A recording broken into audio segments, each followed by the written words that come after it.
आपका न्यूज 80 पर मैं हूं आपके साथ राहुल राणा। आज देश के लिए एक बड़ा ऐतिहासिक दिन है क्योंकि आज महात्मा टिकैत की 13वीं पुण्यतिथि है।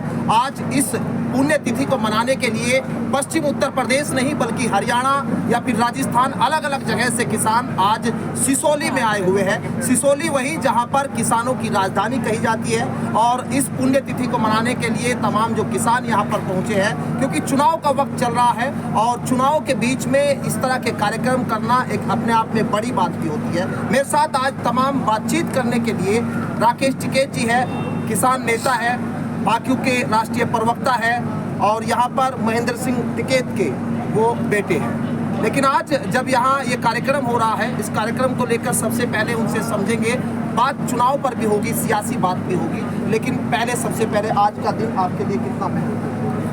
देखो, ये है कि ये तो टिकैत साहब की विचारधारा है। जो लोग भी यहाँ पे आए हुए हैं, बहुत लोग में हैं कि उन्होंने इनके साथ में उनके साथ में सबने मिलकर काम करा।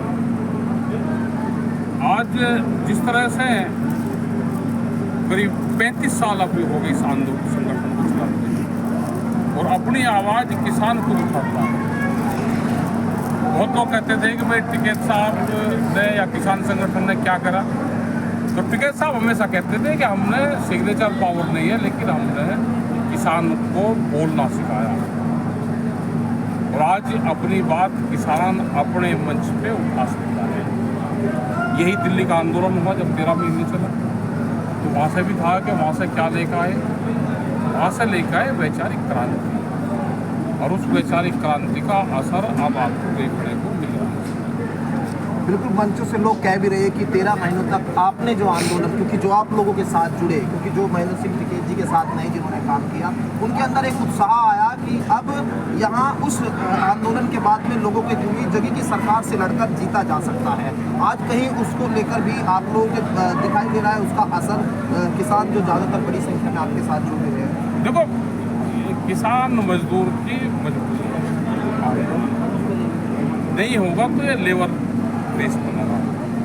अपनी जमीन जायदाद ये बचानी होगी तो ये बचेगी सरकार से, उनके खिलाफ आंदोलन करके बचेगी।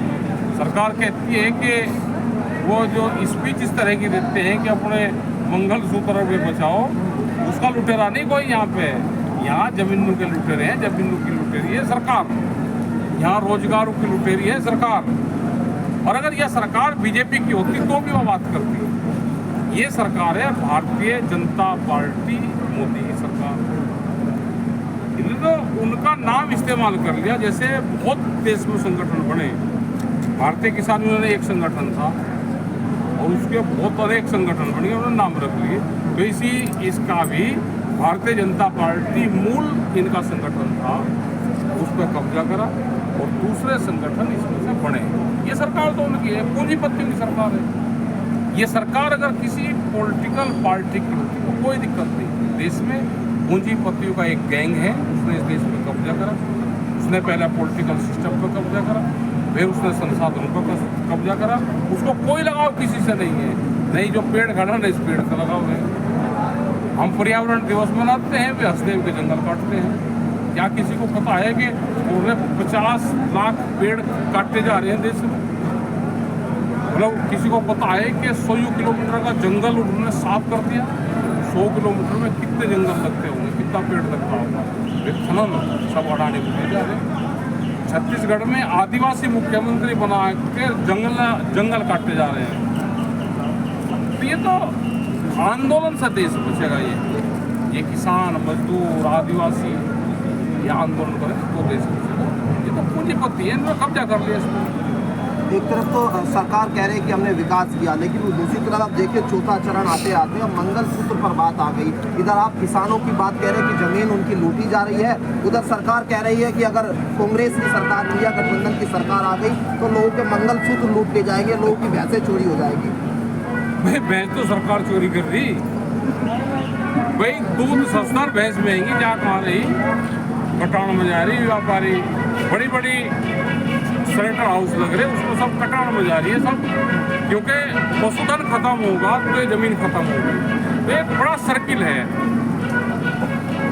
जमीन कैसे छिपी जाएगी मैं